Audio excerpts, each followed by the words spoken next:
Think about the last thing you bought. I mean, really think about it. Was it just a spur-of-the-moment grab at the checkout, or maybe a tech gadget you spent weeks researching? Whatever it was, why did you actually buy it? Well, the truth is, behind almost every single purchase we make, there's a highly calculated strategy playing out in the background, specifically designed to grab our attention and get us to act. Because honestly, here is the ultimate business nightmare. You could build the absolute greatest product in the world, right? It's got the perfect price and it's stocked everywhere it needs to be. But if no one knows it exists, literally no one is going to buy it. Your brilliant creation is just sitting there, completely invisible to the world. So welcome to this explainer. Today, we're diving into the third P of the marketing mix, promotion. We're going to build out a highly actionable marketer's toolkit and figure out exactly how businesses make sure you know they're out there.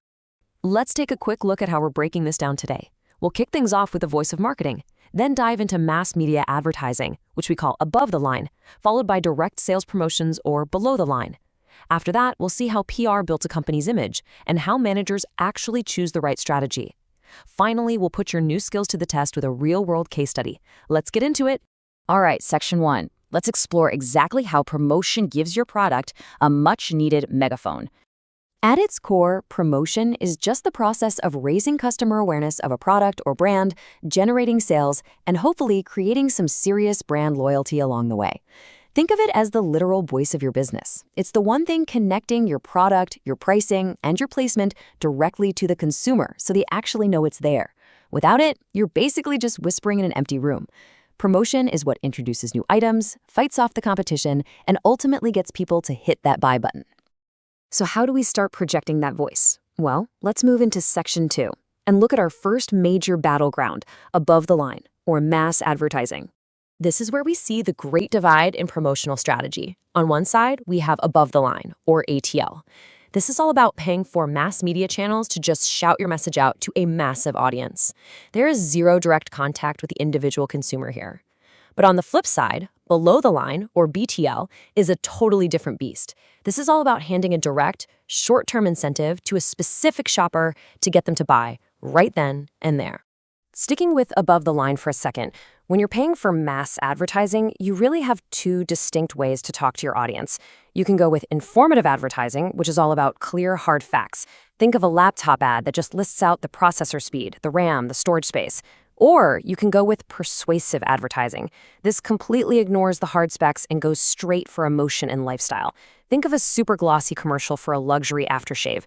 They aren't selling you the chemical makeup of the cologne, right? They're persuading you that buying it will make you incredibly fashionable and attractive. And look, picking your medium here is a massive deal. It dictates exactly who hears your message and honestly, how fast you train your budget. Television reaches millions with a huge visual punch, which is perfect for everyday stuff like soft drinks, but man, it is insanely expensive. Radio is a lot cheaper, but obviously zero visuals. Then you have the internet and social media. This gives you a global audience and laser-targeted demographics, linking people straight to a checkout page in one click. But the competition is absolutely brutal, and users can just scroll right past you in a second.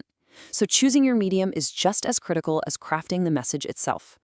All right, let's pivot over to section 3, below-the-line sales promotions.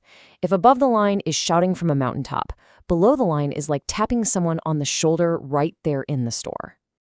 Unlike a TV ad that just hopes you remember the brand next week, BTL tactics are these short-term incentives built to give sales an immediate temporary boost. Come on, we've all fallen for these. Flash sales, buy one, get one free, those amazing little free food samples at the supermarket, or massive flashy point-of-sale displays right next to the cash register. The whole point here is to trigger an immediate impulse purchase. They create this undeniable sense of urgency that just makes you want to buy right now. But what if you aren't actually looking for a quick, cheap sale? What if you're playing the long game? Well, that brings us to section 4, building image with PR. Public relations is a tool focused entirely on building up a positive, caring image for the company, rather than just aggressively pitching direct sales. When a business sponsors a local football match, secures a celebrity endorsement, or donates to disaster relief, they look socially responsible. It tells the public, hey, we actually care. And that builds long-term prestige and massive brand loyalty that you simply cannot buy with a quick flash sale. Okay, let's pull all of this together in section 5, choosing the right strategy. Because having this awesome toolkit doesn't mean a thing if you don't know exactly when to pull out which tool. To build the perfect promotional mix, a marketing manager has to juggle 4 crucial things. Number 1, analyze the budget. This is without a doubt the absolute deal breaker. If you're a small local shop, national TV ads are just not happening. You're looking at targeted social media or flyers. Number 2, determine the product life cycle. Is this a brand new launch that needs informative ads just to build awareness, or is it a mature product that needs BTL discounts to fend off rivals? Number 3, assess the nature of the product. Consumer goods do great with flashy packaging and BOGO deals, but industrial buyers? They want bulk discounts and technical specs in trade journals. And finally, number 4, identify your target market. Are you selling to teenagers locally or retirees globally? Your strategy absolutely has to adapt to who is listening. And now for my favorite part, Section 6. It is time to put this new toolkit of yours to the test with a case study on Sparkle Toothbrush Ltd.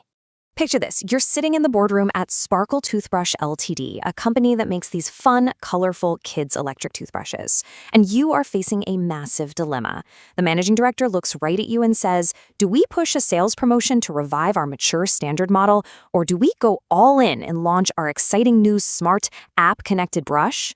But here's the kicker. You only have a total marketing budget of $20,000 for the entire quarter. This is a textbook product lifecycle challenge. Your standard model is sitting right there in the maturity stage. Sales are stagnating.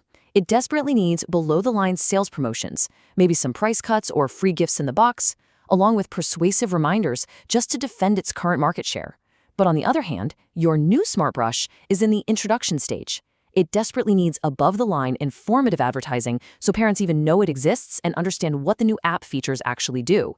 2 completely different products, 2 totally different needs. But we can't forget that strict $20,000 budget. That's a massive financial constraint. So what do? Well, applying step 1 of our strategy, the budget analysis, you know right away that a national TV campaign is completely off the table. It's way too expensive for 20 grand. So whether you back the new brush or the old one, you're going to have to rely heavily on targeted social media ads or in-store retail promotions to hit your targets without bankrupting the company. So I'm going to leave you with this final thought. You know the budget constraints, you understand every single tool in your kit, and you clearly see where these products sit in their life cycles. As the marketing director, which path are you choosing to make your product's voice heard? Do you play it safe, using below-the-line tactics to breathe life back into that mature standard model?